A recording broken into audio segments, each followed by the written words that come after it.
bem-vindos a mais um episódio do Agora Podcast. A gente está aqui com a professora Juliana e o nosso tema é Educação para Todos. Você acha que isso é verdade? A educação para todos é uma pauta constitucional. Se funciona de fato, é preciso análise.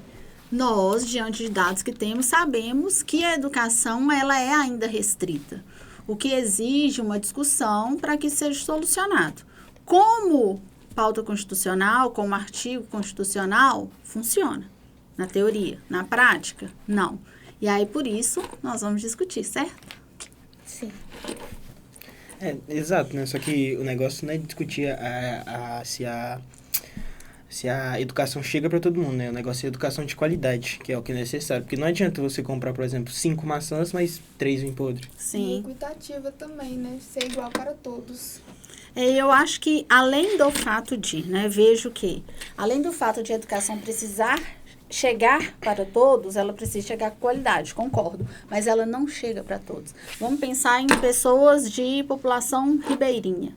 Essa população, ela tem dificuldade de acesso à educação. Então, mesmo que eu tenha escolas, essas escolas ainda não são para todas as pessoas, certo? Então, nós temos uma questão estrutural que tem que ser pensada e uma questão relacionada à qualidade também. Concordo. E como você acha que a gente pode elaborar estratégias para que essa educação chegue para todos? Você acha que tem uma solução, um jeito que a gente pode fazer para mudar isso? Sim. Primeiro passo, nós vamos pensar em estruturalmente o que é que falta. Falta acesso? Falta oportunidade de trajeto, por exemplo? Como é que os alunos da região periférica vão à escola? Resolvido o problema estrutural, e aí nós vamos pensar agora na questão de inclusão de fato.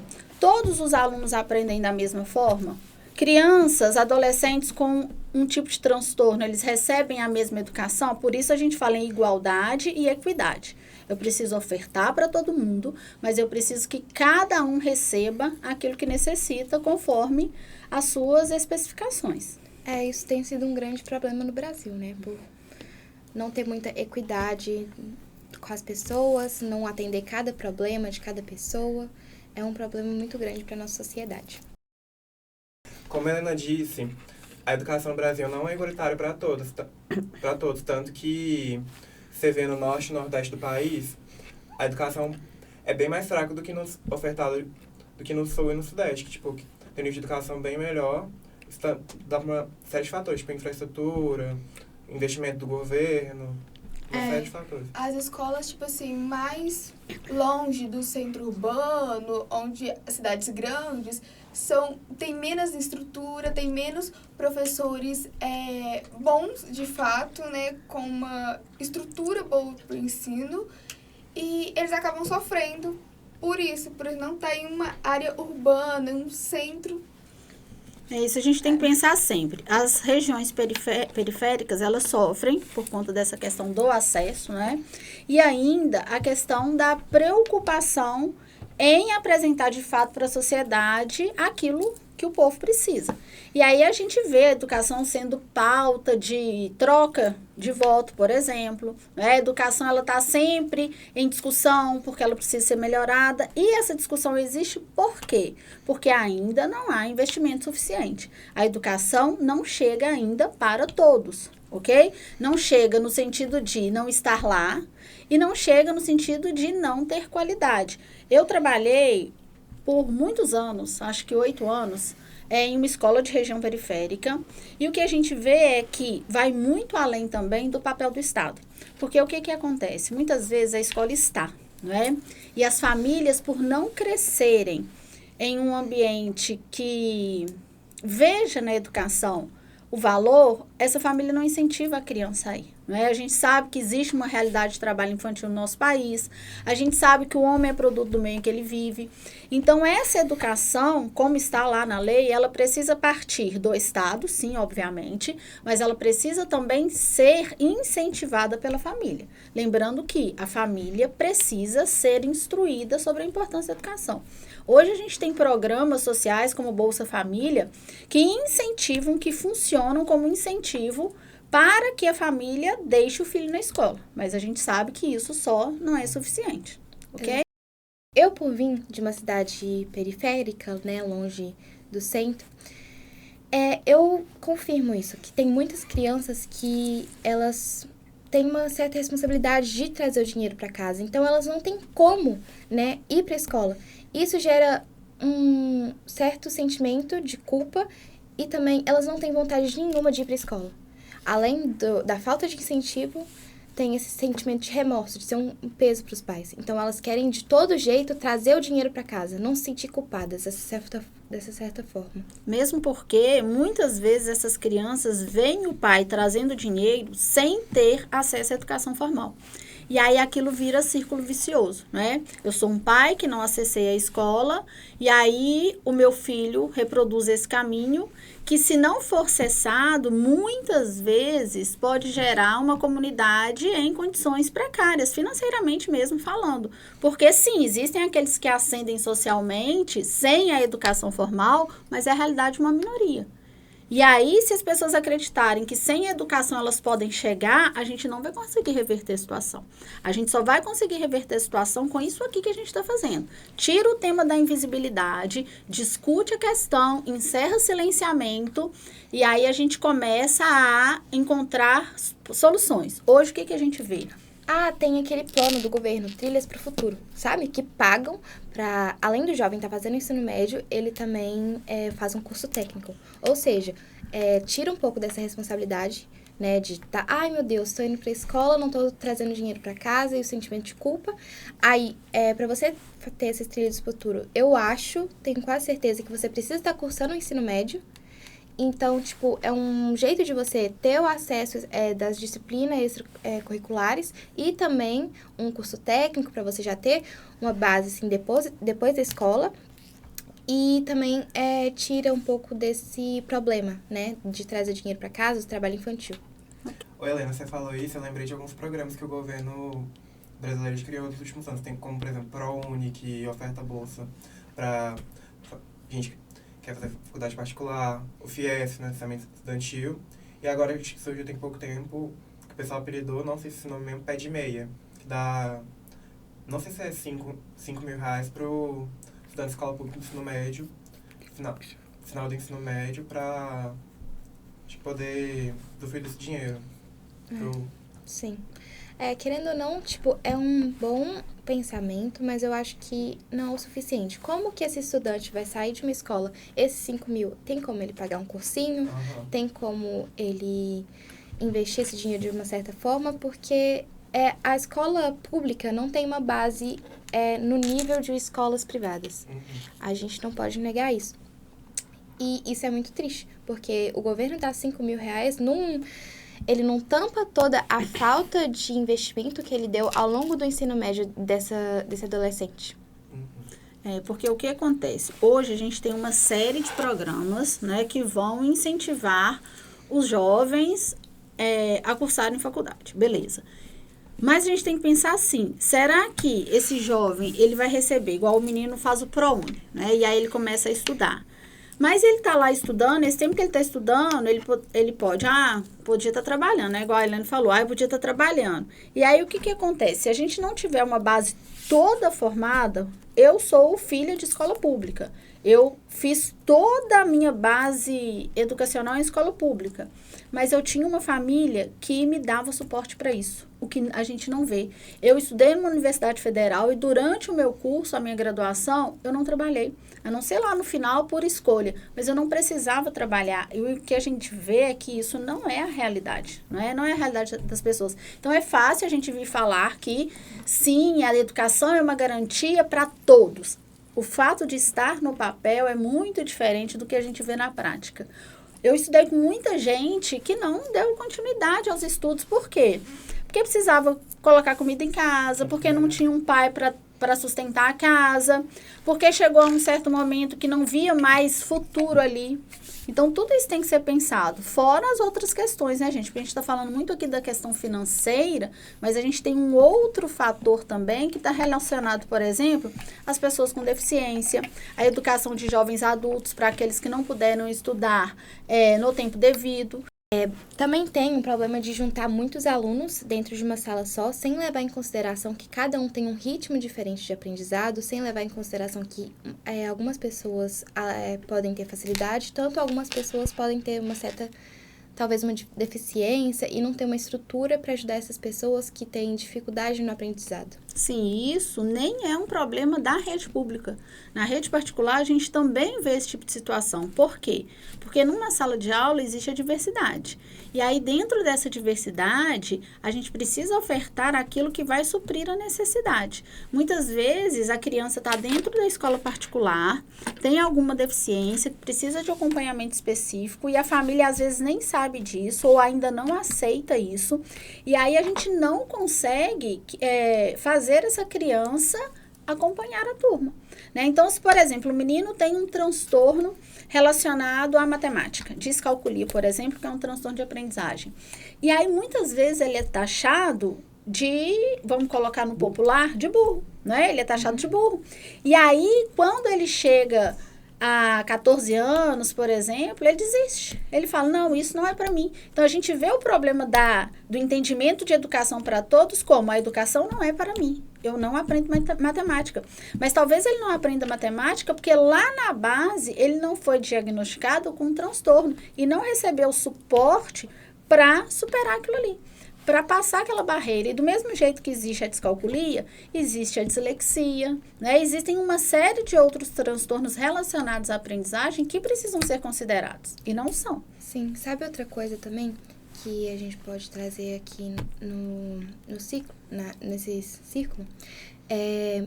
Os traumas, talvez, dessa criança, que, por exemplo, às vezes ela não aprendeu aquilo e, de certa forma, o profissional não fez o papel dele de ajudar. Porque hoje em dia tem muitas pessoas que não trabalham por amor, trabalham por dinheiro. E podem ter gerado um trauma nessa criança que ela encarregou isso pela vida toda e hoje em dia ela tem dificuldade por causa de coisas do passado.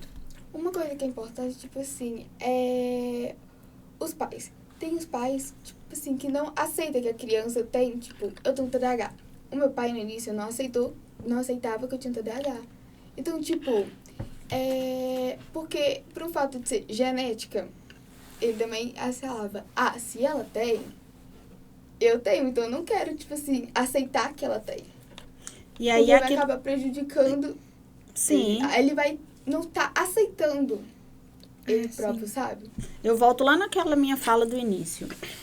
Se a família não estiver junto à escola, por isso que eu disse, não é uma responsabilidade só estatal. A família tem que estar ali. Para a educação ser de fato inclusiva, eu preciso, obviamente, de estrutura, mas eu preciso de acompanhamento de todo mundo, né? Eu preciso que as pessoas façam parte do processo. E aí, o que é que acontece muitas vezes? Nós queremos achar culpados, né? Eu estou fora da escola porque a minha escola é longe. Eu estou fora da escola porque a escola não é boa para mim. Eu estou fora da escola porque eu não tenho um professor que entende a minha necessidade. Então, vamos resolver esses problemas para que todas as pessoas estejam na escola. Porque a escola, ela é base de transformação social. Eu consigo ascender sem educação formal? Sim. Mas em raros os casos, né? São poucas as vezes em que isso acontece. Como você falou, não depende só da escola. Pode ser que a pessoa tenha dificuldade em casa. Como a gente citou também, esse sentimento de que precisa trazer dinheiro para a família, pode encarregar traumas do passado, que pode dificultar a pessoa a estudar. E a falta de suporte para essas pessoas com esses traumas. E ela tem que lidar com tudo sozinha. Não só o trabalho, mas muitas vezes os pais estão fora de casa, né? Para trazer dinheiro para casa, mas a criança, o adolescente, por exemplo, tem uma criança menor, um filho menor para cuidar. Então, tipo, não tem com quem deixar porque os pais saíram para trabalhar. Então, quem vai deixar? Aí, muitas vezes, os adolescentes deixam de ir para a escola para cuidar dos menores. Porque a nossa realidade aqui, eu me vejo em uma realidade muito privilegiada. A nossa realidade é privilegiada. A realidade de pessoas que puderam estar na escola, Igual o meu caso, fui para a faculdade, que será também muito provavelmente o caso de vocês, mas a gente sabe que essa não é a realidade de todo mundo, né? E aí, às vezes, a pessoa, ela precisa estudar para se colocar de um modo melhor no mercado de trabalho, e isso não acontece, e aí ela vive ali uma vida mediana, no sentido de não ter aquilo que ela poderia ter. Tudo que é garantido para ela por lei, cai por terra. E o trabalho, a mão de obra é tão desvalorizada hoje em dia, né? Porque essa é a solução. Se a pessoa não entrou na escola, ela não tem um certo modo de entrar no mercado de trabalho que é valorizado, ela vai para a mão de obra, e a mão de obra é uma coisa muito desvalorizada hoje em dia, infelizmente. Então, assim, acaba que são raras pessoas que, sem uma base, sem a escolaridade, elas conseguem ter um futuro, assim, muito bom. Ser uma pessoa que vai dar essa qualidade para os filhos, talvez no futuro, porque a mão de obra não é uma coisa valorizada hoje em dia. Às vezes, com estudo já é difícil, né, gente? Às vezes a gente estuda e cai no mercado de trabalho e não é valorizado. Se dessa maneira já é difícil, e sem esse estudo, né? Fica mais difícil ainda. São muitas pessoas que saem do ensino médio e nunca mais veem o assunto escola na vida. Elas não levam isso pra frente, né? E então, acaba por aquilo ali. Elas não conseguem fazer nada com o ensino médio delas. Também muitas pessoas que não têm oportunidade de conseguir ingressar em uma faculdade. Isso daí também dá pelo fato que a principal forma de ingresso na faculdade do país hoje em dia é o Enem. E pelas próprias questões da tem uma defasagem muito grande. Por exemplo, de alunos de escola pública indo fazer a prova em relação a alunos de escola particular. A diferença de base que uma teve muito diferente. Por exemplo, alunos de escola particular tem uma base muito mais aprofundada, de forma geral, de escola pública. Não é uma regra, né? Mas a gente sabe que, na maior parte das vezes, o resultado da escola particular é melhor. Porque existem boas escolas públicas? Existem. Mas nem todas as escolas públicas são boas. E na rede particular existe uma cobrança, porque ela vai precisar entregar o serviço que está sendo pago. Principalmente da família, né? Porque se os pais estão lá desembolsando um dinheiro desse para o filho estudar, claro que eles vão pensar assim, meu Deus, meu filho precisa estudar. Agora, a pessoa que está na escola pública, ela tá lá porque, assim, ela tá lá. Não tem... Porque ela muitas vezes também é obrigada, porque, né, precisa ir para escola. Sim, é uma medida do governo também para diminuir os casos de trabalho infantil, né? Então, assim... e voltando no assunto do Enem. Eu queria dizer que, tipo, tem muito mais números de pessoas de escola particulares que vão fazer Enem do que pessoas de escola pública por falta de incentivo, principalmente. E é uma coisa, assim, extremamente... Você parar pra pensar, é uma hipocrisia. Porque o Enem foi feito para ajudar essas pessoas sem condições de conseguir ingressar na faculdade. E hoje em dia a gente não vê isso mais. Só a maioria das pessoas de escolas particulares usando o Enem. E por isso que eu sou a favor das cotas. Porque você parar pra pensar, é uma coisa assim... são extremos, sabe? Às vezes até a pessoa que, tipo, mora em região mais periférica, assim, tem muita falta de informação, então às vezes nem fica sabendo do que existe Enem. Exatamente. Tem muitas pessoas que não sabem da existência dos vestibulares seriados, que não têm ideia, e são as formas mais fáceis, né, de ingressar da faculdade, e eles não têm ideia. Essa informação não chega até eles. Mas muitas vezes também quando chega, a pessoa não tem base suficiente para estar lá e fazer, sabe? Às vezes o nível de cobrança é muito maior do que qualquer um que a pessoa já teve na vida. Tipo assim, o que a escola às vezes oferece em regiões, tipo, periféricas, é uma coisa muito menor do que realmente é na hora lá. Ju, o que você acha de usar a tecnologia para chegar o ensinamento para alguns alunos? Você acha que isso tem como? Então, é uma realidade possível desde que o acesso à tecnologia chegue. Porque a gente tem que pensar assim, como é que a realidade da tecnologia será para todos se nós não temos acesso ao mínimo? Então, uma vez que entendido que o mundo é tecnológico, entendido que a sociedade evoluiu, agora, então, eu vou levar o suporte, eu vou levar a luz elétrica, eu vou levar o computador. E aí, sim, eu vou treinar o professor para chegar a esse aluno, eu vou instruir esse aluno, porque não adianta também, coloca um computador aqui. e o menino não sabe nem ligar o computador, né? E se souber, também não vai procurar a educação, tipo assim, muitas vezes, né, que não...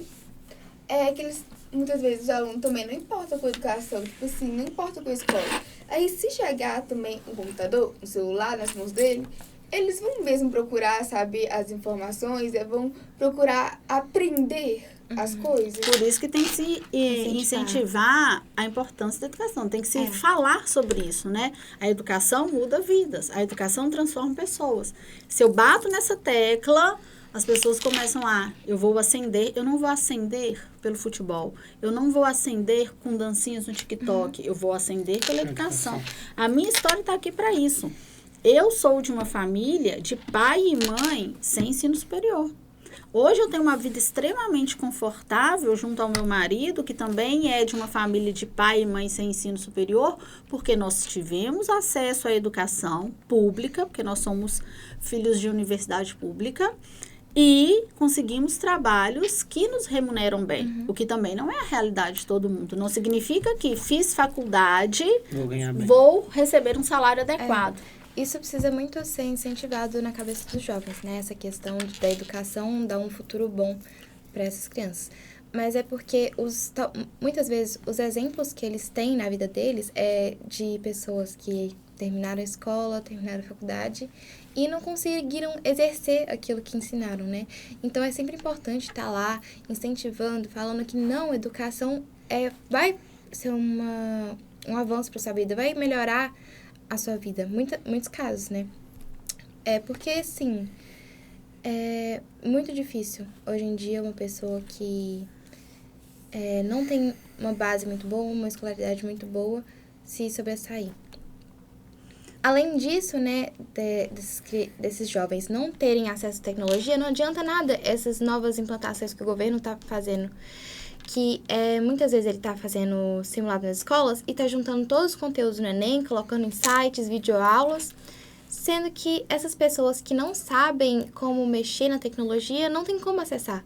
Então, eles estão fazendo planos, mas não estão pensando nas pessoas de periferias extremas, da zona rural, que não têm acesso à internet, não sabem como funciona. Então, eles não estão pensando em todos também. Então é isso, então, Juliana, a gente vai ficando por aqui.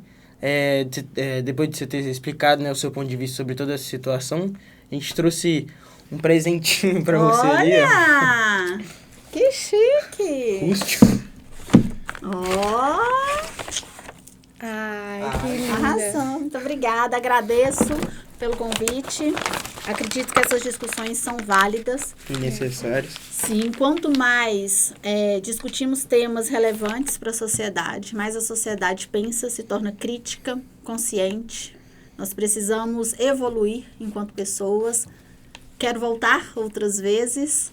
Obrigada a todos. Prazer.